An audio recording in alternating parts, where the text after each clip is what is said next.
Lack of progress on climate finance and fossil fuel phase out is threatening to derail the ongoing Conference of Parties talks in Baku, Azerbaijan.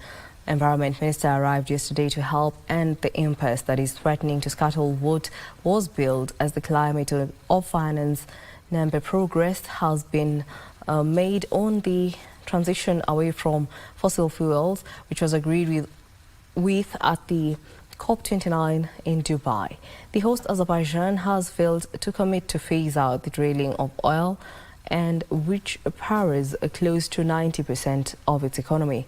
Obrien Kimani joins us with more updates from COP29. With about 3 days to go before the end of COP29 here in Baku, Azerbaijan, anxiety and fatigue is finally kicking in due to slow progress and the ongoing stalemate.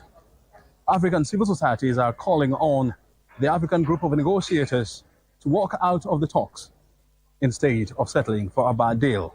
This is coming at a time when the small island nations are threatening to quit the negotiations if critical conversation around climate financing are not concluded.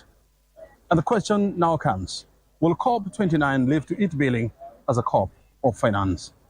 This will only be revealed in the next 72 hours.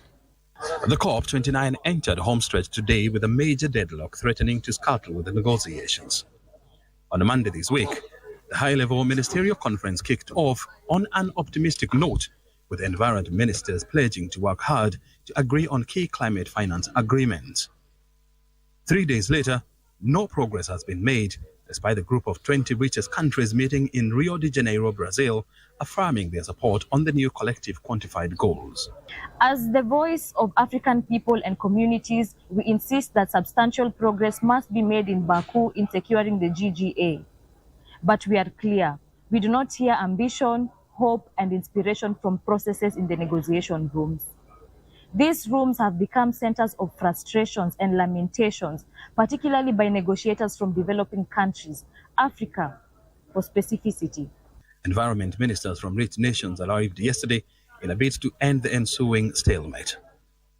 The African civil society are urging the African group of negotiators to walk out of the talks if rich nations fail to agree to the new collective quantified goals. They keep buying time. They buy time until the last minute when they throw the last card on the table, and then we have no option rather than to take what they want. And so we need the language, whether it's DGA, whether it is mitigation, whether it is the means of implementation. I believe that we need really to be more political. We do not become intentional in terms of making sure that there is youth inclusion when we're speaking about climate finance, access, and climate finance allocation. That means that we risk, that future that we're speaking about for our continent. We risk the perspectives of making sure that our Africa's green growth agenda can be pushed by the young people.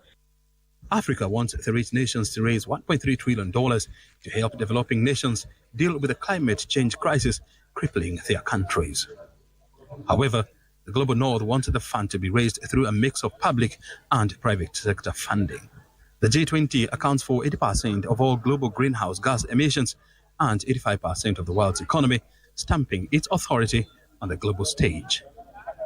And as another day of grandstanding and slippery slope continues here in Baku, delegates are on the lookout for a glimmer of hope that will offer the much-needed impetus to the negotiations. From Baku, I'm Obrien Kimani.